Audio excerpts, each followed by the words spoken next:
Chicago Spray. Stephanie, welcome.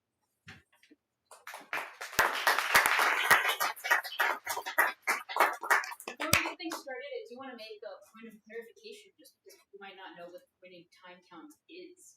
For those of you who may not know, the way that we count the unhoused population in Chicago is that we purposely choose a very cool day in January to go out and count them at once. So whenever you see, oh, Chicago has 18,000 unhoused people, which is what you saw for 2024, that was the number of people they counted on the street last year, some random day in January or February. I see you shaking your hand. No, you're right.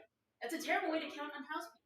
Because people couch surf, they end up staying with friends when they can on a day when it's 10 degrees.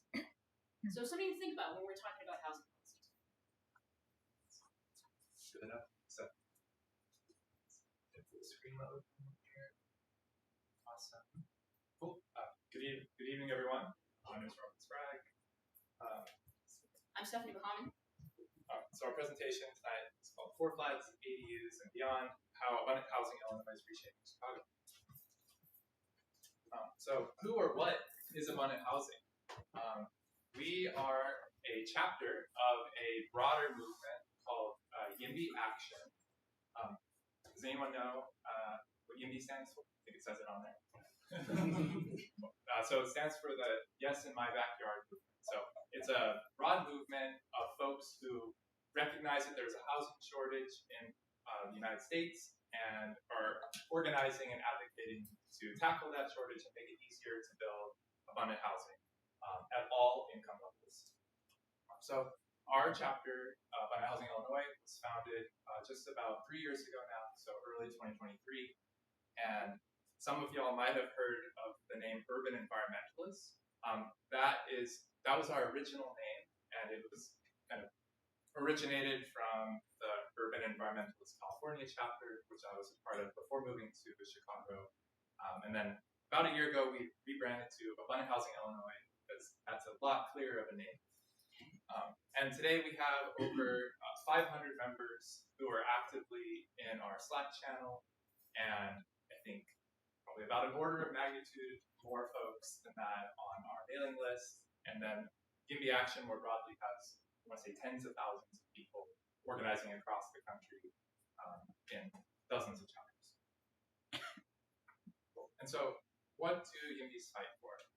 There's kind of 5 key pillars that YIMBY Action has laid out, including legalizing housing, so making it easier to build more homes, in particular, more homes in areas that have historically been very exclusionary, and perhaps were downzoned, in the 60s and 70s to kind of block new housing apartments built. We want to make it easier to build via streamlining permitting. Because anyone who has worked to get a permit knows it can be quite burdensome. We want to fund affordable housing and make it easier to kind of get the full stack of loans needed to build affordable housing. Right now, it can often take 6 to 8 different sources of loans to get affordable housing off the ground, which just adds to the cost and adds to the delays. And we want to kind of fix broken incentives that deter new housing from being built, and also increase housing stability, so make it easier for folks who have housing to stay in their home. Like I said, we started mostly in California, where you can see there's the most YIMBY Action chapters, but we've spread across the United States, and this is probably about a year out of date, so there might be even more chapters now, but as of a year ago, there were 72 chapters in more than half the states. Cool. So now, it'd be great to kind of talk a little bit about our housing journey and how we got involved with housing. Yeah, so one of the funny things about YIMBYism is that it's a little newer. People tend to kind of fall into different ways. I first heard about this a few years ago. I liked the name Urban Environmentalists. I was like, I like it not to use too much fossil fuels, anything like that. But what really got me into YIMBYism was that 1 or 2 years ago, the governor of Texas was shipping out people from the border and having them slave on 4 of our police districts. Most of those folks, about 75% of them, are Venezuelan. I'm Colombian American. If you know anything about South America, that's basically like saying those are all my cousins. In fact, I do have some Venezuelan cousins that live in Orlando. So I went there and I talked to folks. I tried to get them connected to resources in the neighborhood of Albany Park. And I saw that people were creating life here in Chicago, like so many other people, great migration folks from the South, Czechs, Mexicans have done all over the city for centuries. And I asked them, what do you need? You've been here now for weeks or months. And they would say, we've got schools, we've got churches, we've got under the table jobs and everything. The thing we can't seem to find is housing. Now, to me, that seemed very unusual. Albany Park is a relatively dense area, and it's also a pretty Latino area. A lot of times, it's easier to find housing there, but housing there has skyrocketed so much that these folks who are all working as much as they couldn't afford to pay even for a one-bedroom family. I think anyone who's tried to get an apartment, they know it's crazy out there. The shortage is insane. So I guess my involvement in the broader housing movement probably started way back in undergrad. So I remember between my junior and senior year of college, the original tenant on our lease. So we had 4 people in a 2-bedroom apartment. He moved out, and then that caused a vacancy event with a rent control, and then our rent jumped 30% in 1 year. And as a college kid on with loans and whatnot, it's kind of hard to imagine how can my housing costs go 30% in 1 year? Like, what is going on? And so that's when I started to learn about the housing shortage in California, and in particular in the Bay Area, which is the epicenter of this nation's housing shortage. And then later on, when I was doing a master's program, one of my buddies kind of helped me understand, why I had to bike 5 miles to find an affordable apartment to live, and kind of pointed out what zoning was to me. I had no concept of this before. And then once you see it, it's one of those things you can't unsee. You're biking to school, and you go by all these single-family homes. Why are they single-family homes? Once you know, it just makes you angry. And so after that, I also kind of connected the dots between the housing shortage and the climate crisis, and kind of realized how and learned how when we only allow single-family sprawl to be built out into green fields, prairies, that causes a lot more emissions, a lot more usage of materials and resources of all kinds, and it's just not a sustainable development pattern for humanity. And so that's why kind of the name urban environmentalist was born. So by making it easier to build dense housing near public transit or where folks have alternatives to driving, we can lower our climate footprint as well. Cool. So for the next few slides, we're just going to have people shout out a number and just popcorn what you think the answer to each question is. So for example, on this slide, we're looking at the number of units that have been permitted for new housing in Chicago over time. And so we'd like to get some guesses as to how bad the housing shortage actually is. So any number counts. Feel free to shout it out. This is just to keep you awake and make sure that you're participating in this. 2,500. Okay, good guess. Any other guesses? 200,000. That's a bunch. that's a big guess. We're not doing prices right. We're telling me units. 200,000. So If you add them up, you get the right number. yeah, very close. So we can see how, kind of after the Great Recession, the number of homes that were being built in Chicago never really rebounded all the way. And in recent years, it's really kind of gone on the wrong direction, trended downwards. And as more people are moving here and more households forming, that's causing a lot of what we're seeing today, the housing shortage. So some next numbers. Chicagoans love to compare other cities and say that they're worse than we are, and we're right. Chicago is the best city in America. That's why we're here now. But how do we compare with regards to actually permitting housing? So ignore the first 10 cities. Look at the bottom yellow bar charts. Where do you all think we are here? 5. All right, good guess. Any other guesses? I heard last. Last. All right, going once, going twice. Got some good guessers in here. Last. Oh. Last place. Well, if technically it's high. Fight for last. We're Those only counts in horseshoes with regards to a lot of the permitting. behind notoriously pro-housing yellow. Cool. Wow. Next one. So, how much has the rent increased since the pandemic? So we can see this chart on the right with the line going up pretty fast. Any guesses on a percentage? 32. 32. I heard 40. Anyone else? If people are learning now, you're like, all right, I gotta guess. These are pretty bad, huh? 75. So on average, rent prices have gone up 35% since pandemic, but I think as we know that those changes are very different neighborhoods as well. Last guessing game. So that's rent. That's how much rent is increased. How much has sales price increased by? Wait, percentage? Percentage. 55. Okay. 6. Okay. Take one more guess before you continue. 12. 12. All right. Yeah. Ooh. Yeah. There you go. Yeah. So, Right ballpark.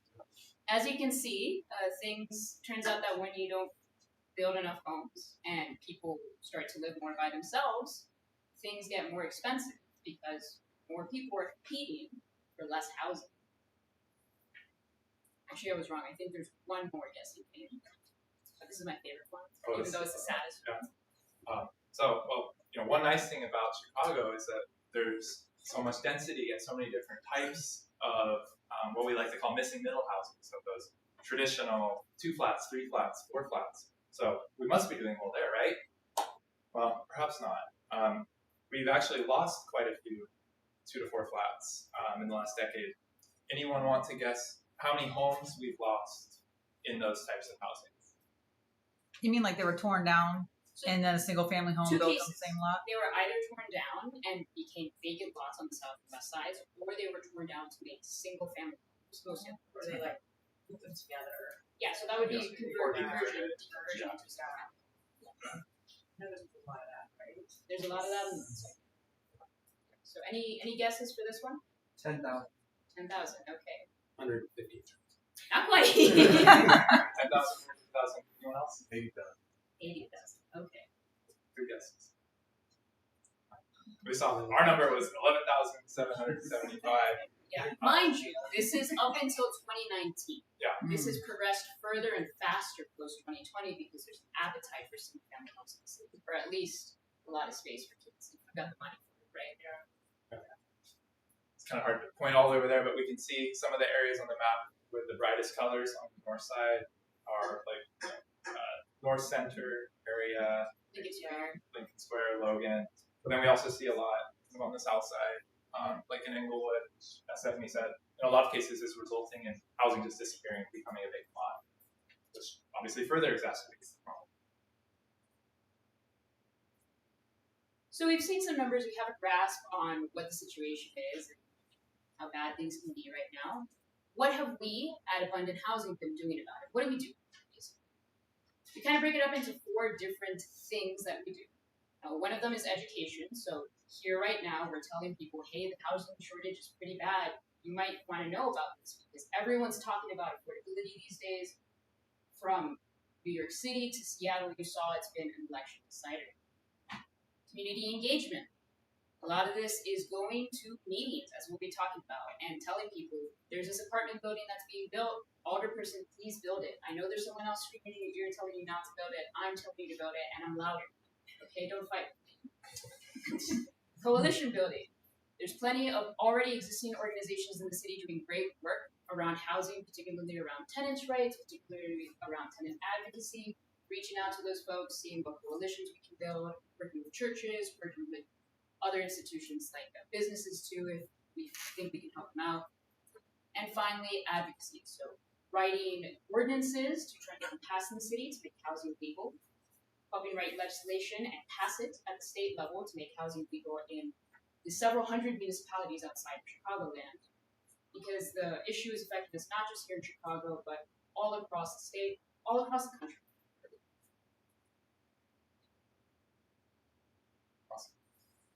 So we kind of focus our efforts at a lot of different levels. So both local level as well as city level, and at the state level, passing state level legislation. So we wanted to highlight some of our wins from the past year or so at all three of those levels.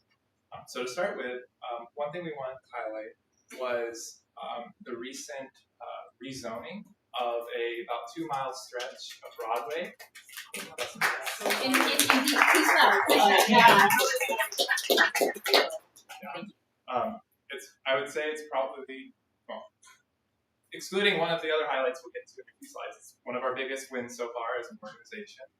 So this rezoning will allow up to 18,000 homes to be built along the corridor, and this is a great location for new housing because we just finished and opened 4 brand new red line stations that are open 24 hours. So if you want to live car free or car light in Chicago, it's one of the best places to do it, and you're right near the lakefront. So this photo is a group of our members, as well as a lot of alders, if you can spot them, celebrating after the final vote at City Hall. So as part of this effort, we delivered over 900 letters of support for the initiative and gave comment at how many meetings, so many community meetings at both the neighborhood level as well as the City Hall. And I think people like to cite that we had more pages of support than the opposition too. So it's a very large organized coalition there. Another local win that I'd like to highlight is kind of at that hyper-local community meeting level that Stephanie alluded to, where an individual alder is getting an earful from both proponents and opponents of new homes. By our best estimate, we've helped get over 7,500 homes approved in the last year or two. And I wanted to highlight kind of a fun example of how that went about in one specific case. So the screenshot with the gentleman here, his name's Joseph, and he made a TikTok talking about a upcoming community meeting for, I believe it was the South Lakeview Neighborhood Association. So this, you literally have to live within like a 4 square block area to be a part of this association. But by living there, you get to vote on the new housing in that neighborhood.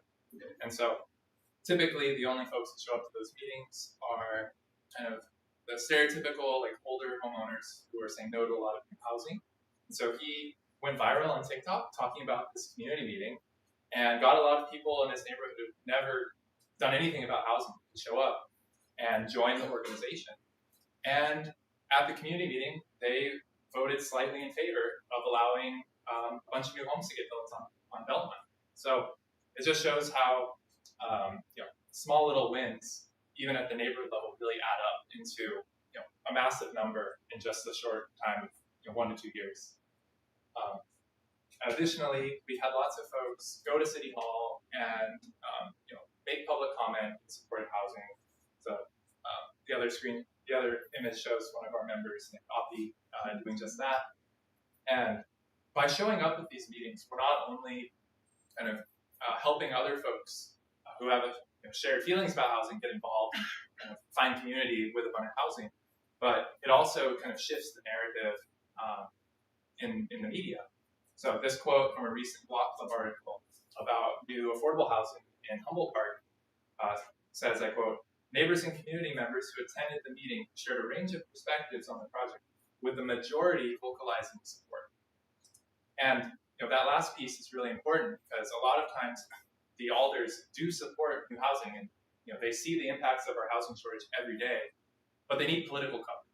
And so by showing up to these meetings and demonstrating that there's a broad support for housing, we're providing that cover and we're helping things move forward. So like Robert said, we work at the hyper-local level. We're talking streets, we're talking neighborhood association, but we also work at the city level. So we've had a few city level wins. One of the big ones this year was getting rid of parking minimums. Has anyone here ever heard of the book called The High Cost of Free Parking? few hands. More than a few hands. All right. We'll say reading. Okay. Effectively, the book's thesis says that it turns out that the parking that we think is free on the street costs the city a lot of money because that parking can be used for something else. Makes a lot of sense. If you get rid of parking minimums in particular, if someone's by a train stop, what is otherwise 1 or 2 or 10 or 50 parking spots could be housing. And you could probably let the developer decide, hey, this is an area full of mostly 20-somethings who don't have a car. Maybe we don't need the car parking. Maybe we could just have the 20-somethings. So we got rid of parking minimums near public transit. And we also rallied support for the expansion of the accessory dwelling unit ordinance. Has anyone heard of the phrase ADU? Okay, has anyone heard of a granny flat or a coach house? That's an ADU. Has anyone heard of a basement unit? That's an ADU. So accessory dwelling unit basically means a small additional unit that could be a mother-in-law unit in an attic, basement unit, or again, our beloved coach houses and granny flats. They were made illegal in 1957, I believe, and recently we made them legal once again. However, because this is Chicago and nothing comes easily, it is legal in the sense that alders can choose to opt in for their individual wards, and we've managed to get at least 20 alders to opt in, and we're trying to convince more of them to join and get on this fun great train.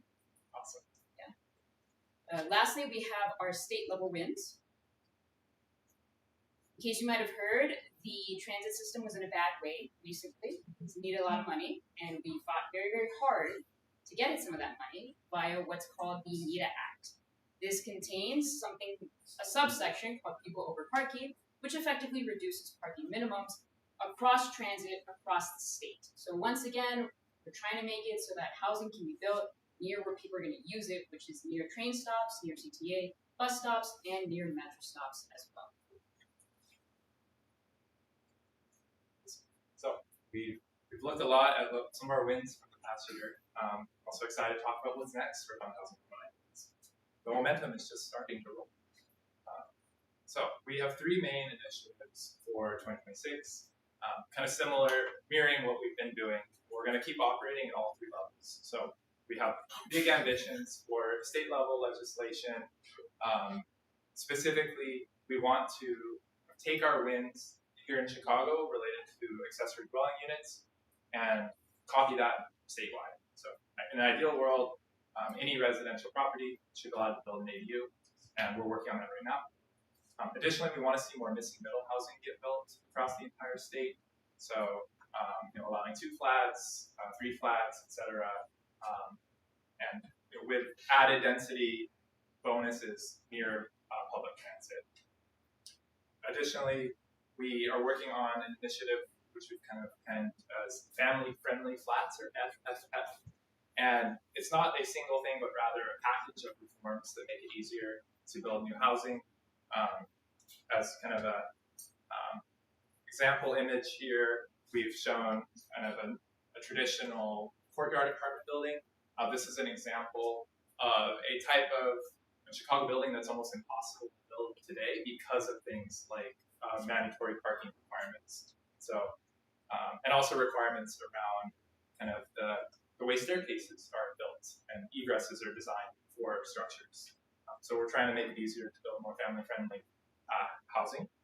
And additionally, we're going to keep doing a lot of local advocacy. We're going to keep organizing at that neighborhood level, at that alder board level as well. And we're excited to keep putting our approved stamp on new proposed developments here.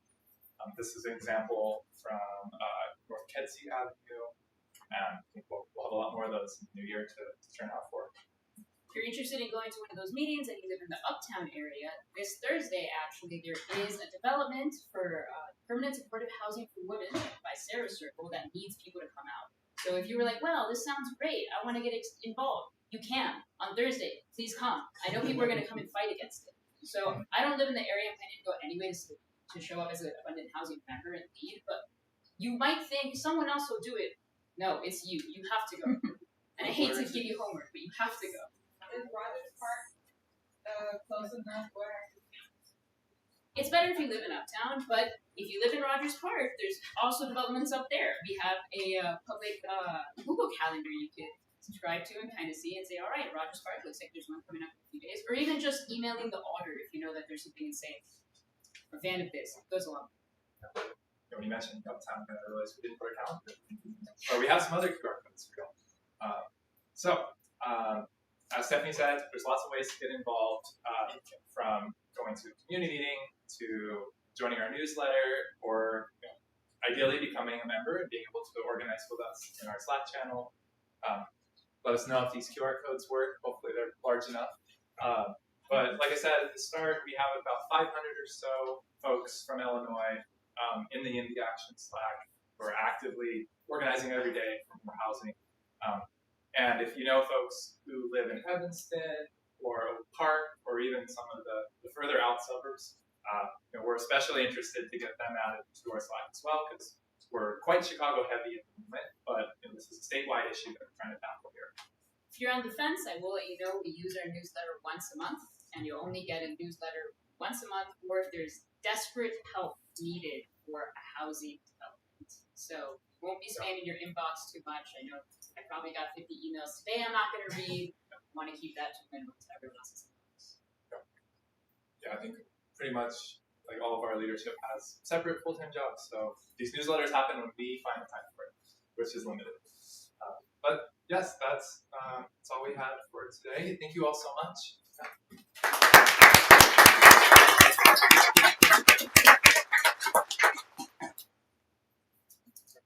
Questions? Hi. Back to the middle housing thing. I do love those courtyard buildings. They're very cute. But you mentioned a couple of reasons why they couldn't be built today. In terms of the status quo right now, like you mentioned parking minimums, you mentioned the elevator, the stairway thing. Because from what I understand, current building codes require 2 staircases in each building. And then you mentioned something about the egresses.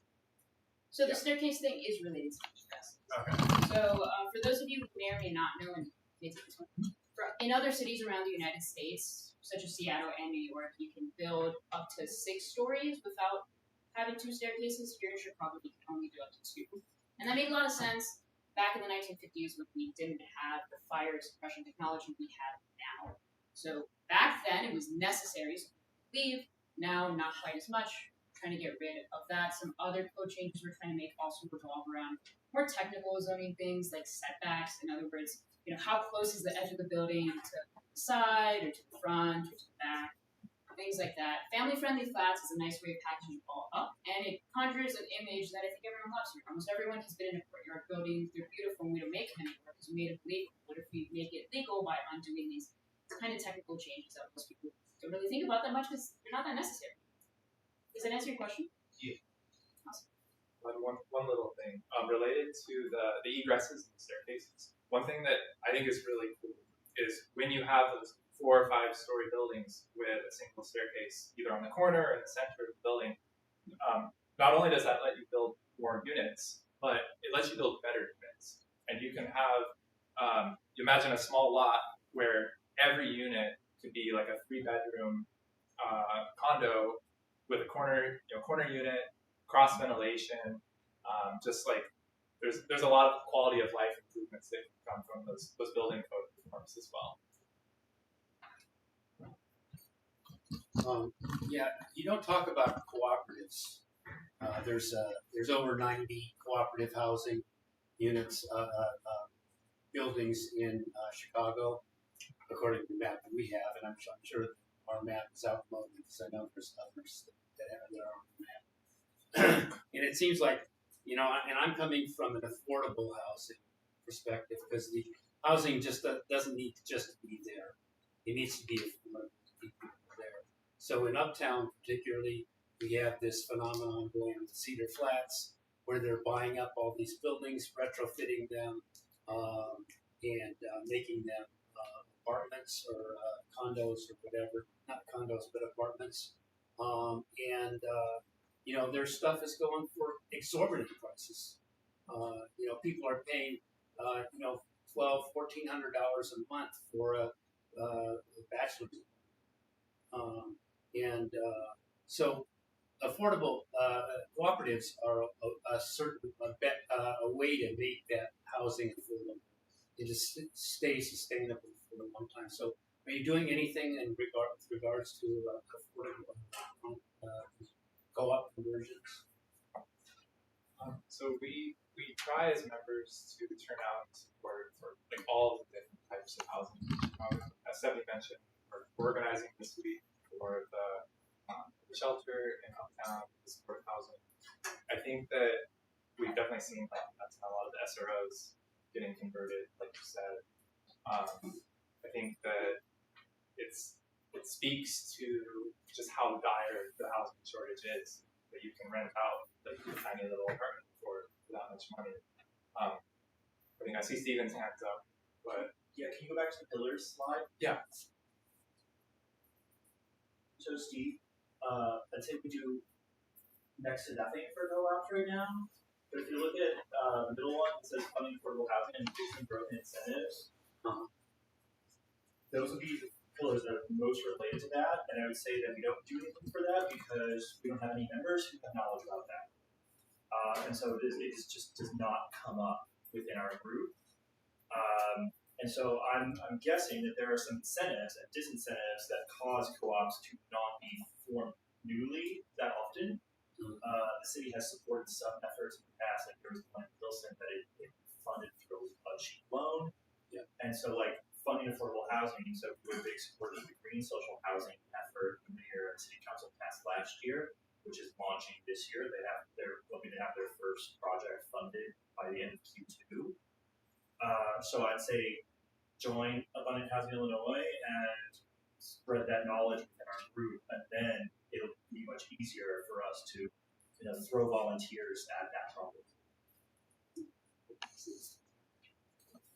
Does the Portway building apply to the outside of Chicago, like any surrounding? Good question. So basically, like, is courtyard buildings you can't build them anymore? Is that also true outside of Chicago? Yeah.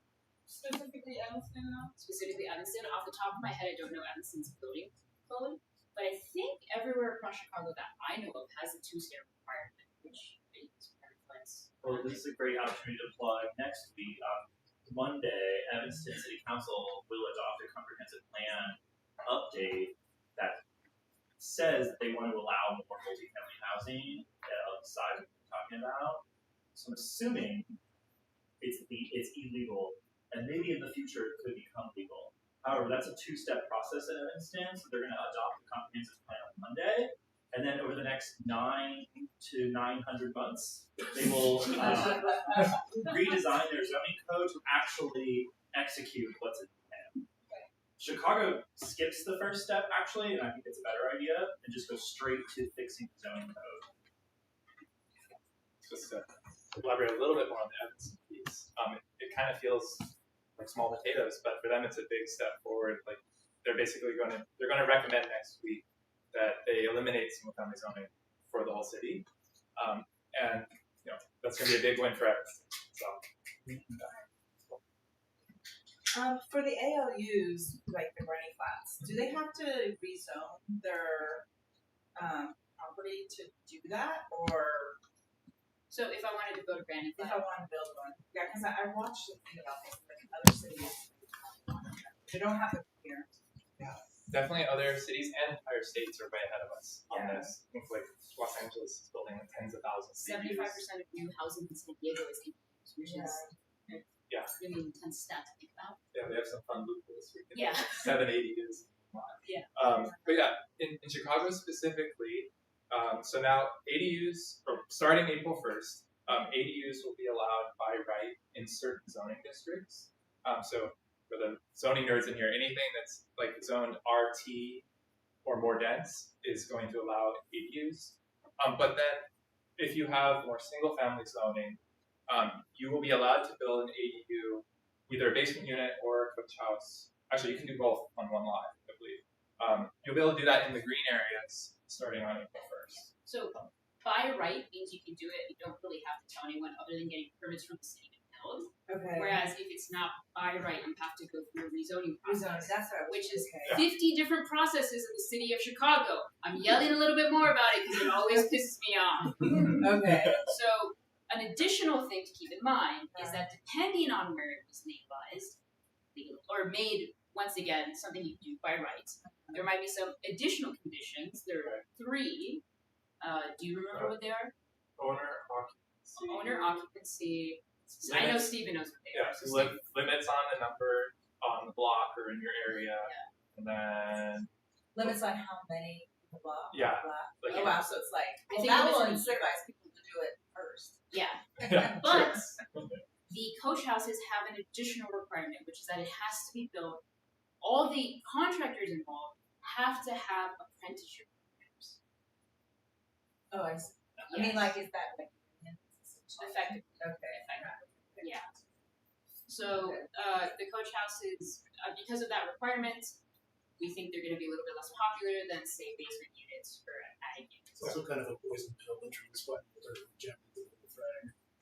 There's a very long. If anyone's interested, I'm happy to talk about it. There's a long and sort of sordid story about how this ended up becoming a thing. It involves a lot of like classic Chicago politicking, where some alders wanted it, some didn't. We're kind of fighting with the federal government about it. You know, back and forth. Yeah. But we got what we got. And we're proud of what we got. It was a lot of effort for what we got. So if you want a basement unit, if you're in one of those 20 areas at least, you can get it now. We'll keep working to get the rest of them. Yeah. All of this sounded really important for people who live here. As somebody who grew up in Chicago, I've seen the rent prices go up more than 50% or 200%. And I was wondering if there's anything you know about that's interesting keeping housing affordable. I don't know if there's only housing that's biased to the price. Is there anything about affordable housing that you're interested in? I'm gonna go back to the first.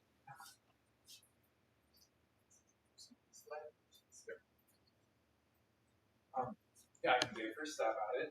I think that one thing that we're very focused on, kind of in addition to the funding of affordable housing and making it easier to reduce the number of different sources that are needed to build affordable housing, is making sure that some affordable housing is being built along with the brand new market rate housing that's going up. So in Chicago, there's an ordinance called the Affordable Requirements Ordinance, or the ARO, and it specifies that when you have a new building that's at least 10 homes, that a share of them have to be affordable units. I believe it's 20%, and that's great because also in Illinois that gets kind of cross-subsidized. So in exchange for providing affordable housing, the developer receives a tax break on their property tax for some amount of time to pay for that new housing. And so oftentimes when we show up to a community meeting and we're supporting new housing, we make a point of calling out to the audience just how many affordable homes would be provided for middle class Chicagoans if this new building were to be approved. And I think kind of counterintuitively, a lot of the new affordable housing that's being built in Chicago is like in some of the wealthier neighborhoods, like west of we have all these new high-rises being built, but 20% of the houses are dedicated affordable. That doesn't solve everything though, because it's like affordable to whom? Like there's a lot of rules around what the income requirements are, and there's still a big gap, especially at the lowest income levels for affordable housing in Chicago. And so I think there's a lot more work to be done there to better fund affordable housing, to rehab a lot of the old like CHA housing units that sit vacant in Chicago. There's thousands of them, and just like streamline that process as well. Is that anything you want to add? Yeah, so I think it's useful to maybe differentiate between affordable housing, the way people use it, and affordable housing, the technical jargon that's used by housing policy folks. So most people think of affordable housing as housing they can afford. It's in the name. That being said, affordable housing, according to housing policy folks, has certain income limits, certain restrictions that need to be had, and accordingly, oftentimes certain, you gotta go and get your unit checked out once a year. You have to go in some states for drug tests, stuff like that. Part of our theory of change, which we have seen borne out in other cities, is that if you build enough housing, the cheaper housing actually falls below the limit of what you need for affordable housing. So in Austin, you don't need to, if you're at the higher end of what is needed for affordable housing, you don't actually need the voucher. There's so much housing that they're building that the cheaper housing is falling below the sort of voucher limit. The other part of our theory of change is that, like Robert said, we want to make sure we can make it easier to build the actual capital A, capital H affordable housing that people need. We want to make sure that it gets into people's hands faster too. The 20th Ward Alderwoman, Jeanette Taylor, recently, by recently I mean like maybe 2 years ago, she tweeted that she finally got off the CHA waiting list 19 years after she got on there in the first place. So part of what we want to do, exactly, yeah, shake your head, because that's a terrible thing. People leave. People pass away before they can get into stable housing. So part of our theory of change isn't just building housing, isn't just going there and fighting for the apartment buildings to be built, but also fighting to get people into that, fighting to make sure that they have access to this housing. Thank you for your nuanced things.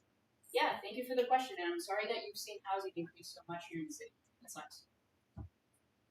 Look back. Beanie, yeah. Thank you guys for the field. This is awesome. I feel like there's funding mechanisms for smaller capital A projects. So if you're big enough to attract light tech or something like that, really develop stuff to get big projects. But there's this in between number where I don't think you can't have a funding gap. Do you guys see? Do you guys see any programs where you were trying to help you develop smaller but still substantially sized around a constructive affordable housing that isn't the large boys? I'm going to start actually by just explaining a little bit of what you said. Light Tech is a low-income housing tax credit, which is effectively a Rube Goldberg machine of a pinball falling into a hole, falling into a, Yes. all these steps you need to take in order to actually build affordable housing and get the money from the state and the city. It's very hard to work with, and different cities and different states have different rules around it. So oftentimes for smaller developers, it's very hard to access. You don't get any, what we like to call missing middle for affordable housing. Yeah. I think you're flagging something that's a big issue in Chicago and across the country. The first thing that came to mind for me wasn't actually the smallest developments, like the missing middle housing, but even the massive planned developments in Chicago often cannot get any financing. There's lots of approved developments in Chicago that are hundreds of homes, have the zoning they need, all the entitlements, but they can't find an equity investor who's willing to take the risk and put their money into Chicago. And I think there's probably bigger nefarious political issues at play there as well. But that's something we're seeing a lot when we talk with developers.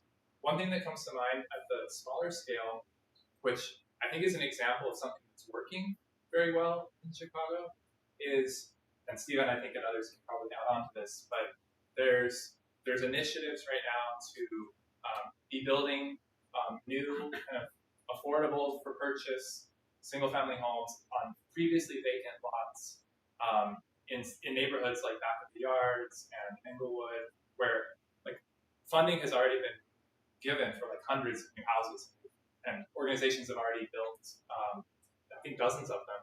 And it's called Rehoming Chicago through the Resurrection Project.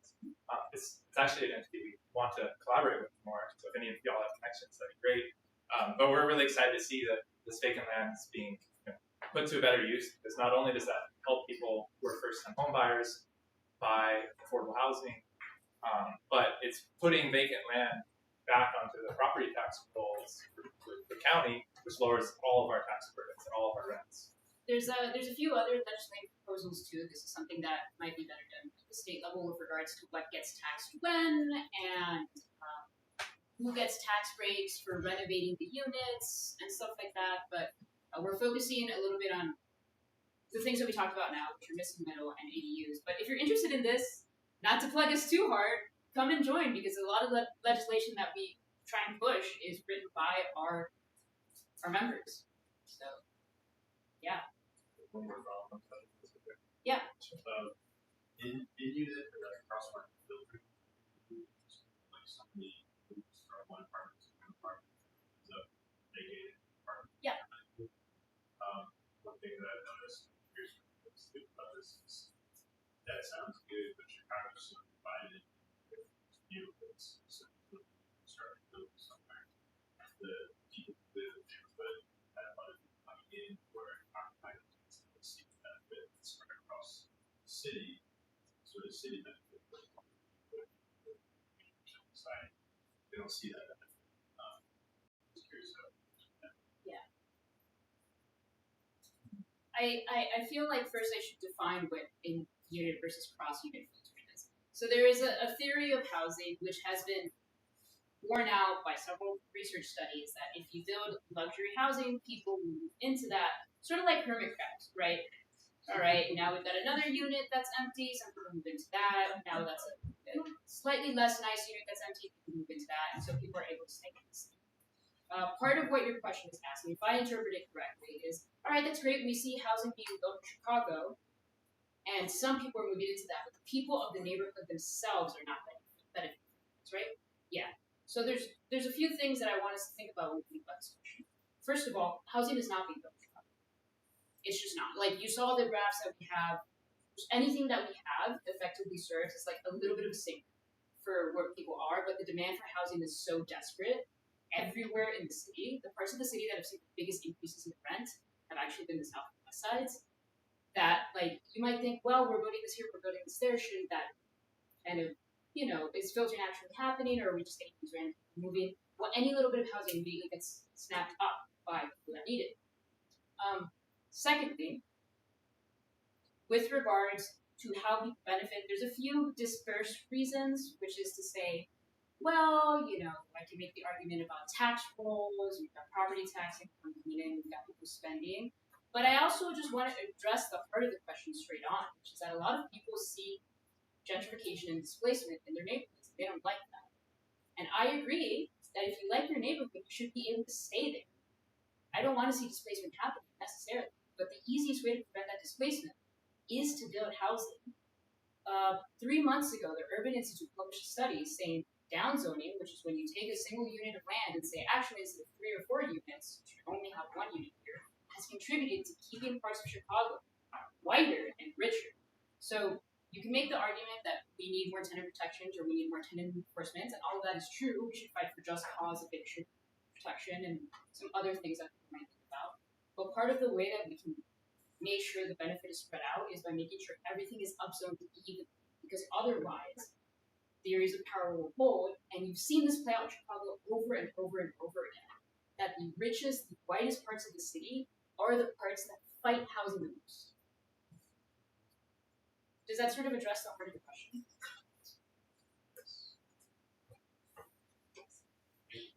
Thank you. Great question. Any last questions? So I live in a central quarter building. Love it. It's got an interior single stair, and then I've got like back wood staircase deck. Could you give me a quick overview on what in today's build internal versus external staircase is legal, and then what the ideal scenario of a successful family-friendly flats initiative would change as far as what's kind of the minimum viable. So we work in tech. I'm actually going to have Stephen answer that question. Can you go back to the slide that had the courtyard picture? Yeah. Thank you for the assist, Stephen. I feel like you're a celeb shot in your mom. Okay, so if you look you see how there's sort of three zones. There's the left zone, the right zone, and the center zone. So let's just look at the left zone, and you see there are like two columns worth of windows. So imagine that is probably one unit on both columns, and so you could have a living room in one of those columns and a bedroom in the other column. But notice how the walls turn there, and now your apartment has windows on three sides. So you have if you look at a real estate listing, it's like, loads of light. This is a courtyard building. That is what facilitates that, is having windows on multiple sides. If you live in a traditional three flat, you don't always get that. You kind of have a bedroom with just a window on one side, and it may just be overlooking your neighbor's three flat. So then the other thing that courtyards have, and this is not a traditional one, this one was built last year. So this one follows modern rules, not older rules. And so these are also called, the traditional ones are also called point access blocks, because you see how the sidewalks here in the middle of the courtyard, they go to different doors. It's because you are sharing a staircase with only 2, 3, or 4 other neighbors. Actually, usually just 1, 2, or 3 other neighbors. And then, like 50 feet away, is another entrance with another stair core. And again, you're only sharing the floor with 1, 2, or 3 other neighbors. That is essentially a single stair building, but a series of them only connected, at the basement where you have laundry. That is shown to be as safe or safer than a building with more than one stair. The stair in the rear, like the porch, is really just to have an amenity of an outside space, and is not always necessary by code in Seattle and New York. Here, I think they were built because some of the houses were built out of wood, and so not masonry. Masonry is a safer material to build with, regardless of the sprinkler status. However, we're talking about, your building was built in the 20s. Yeah. Courtyard buildings, courtyard buildings were not built past 1929 because we changed building codes, we changed zoning codes. But as Seattle and New York have shown, I think New York basically never changed its code for the 6-story buildings. Seattle adopted theirs in the 70s. So I hope that answers your question, but we also have architects in our membership, and they are the ones who are advising us on those rules. Thanks, Stephen.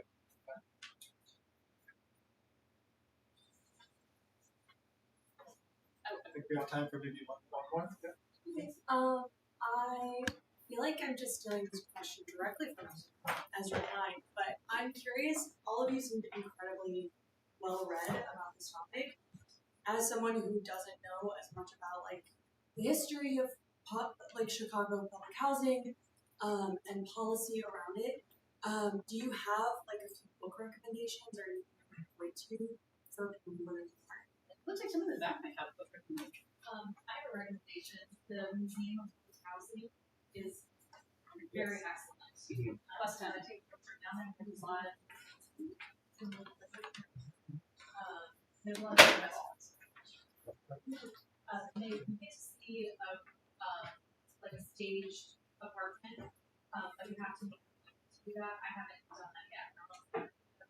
No, but Robert, you did that, right?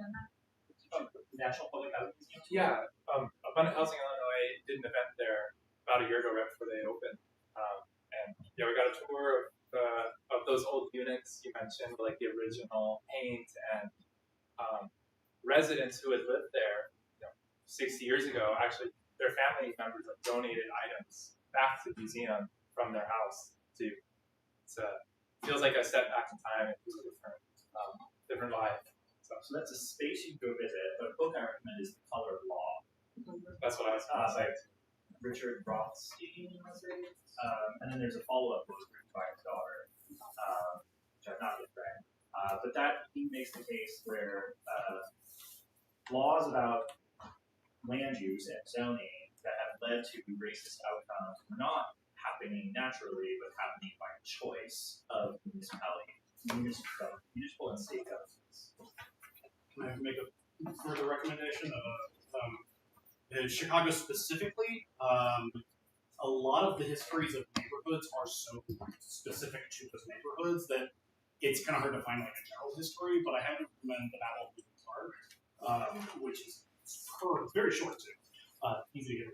Superb book about deliberate gentrification of Lincoln Park in the 50s and 60s. And also there's another one called Family Properties, which is about the exploitative practice of contract sales that was used to, I don't think plunder is too strong a word, vast amounts of wealth in the black community in Chicago on the west side in particular. That's the area that focuses on. That practice happened on the south side as well. If you want to know about parking minimums, Paved Paradise is really good. If you couldn't get through high cost of free parking, which is It's not, a textbook. yeah. Paved Paradise is kind of like a newer book, and it's easier to read. I heard Street Fight is good, but that's about And transportation. That one's Okay. okay. okay. Yeah, Street Fight. Oh my gosh, thank you, everyone. One last close out. We recently made a book list for the MLK holiday as well. So I have it in the Google Doc if you'd like to take a look at that afterwards. Thank you so much. Thanks again, everyone, for joining. This was great.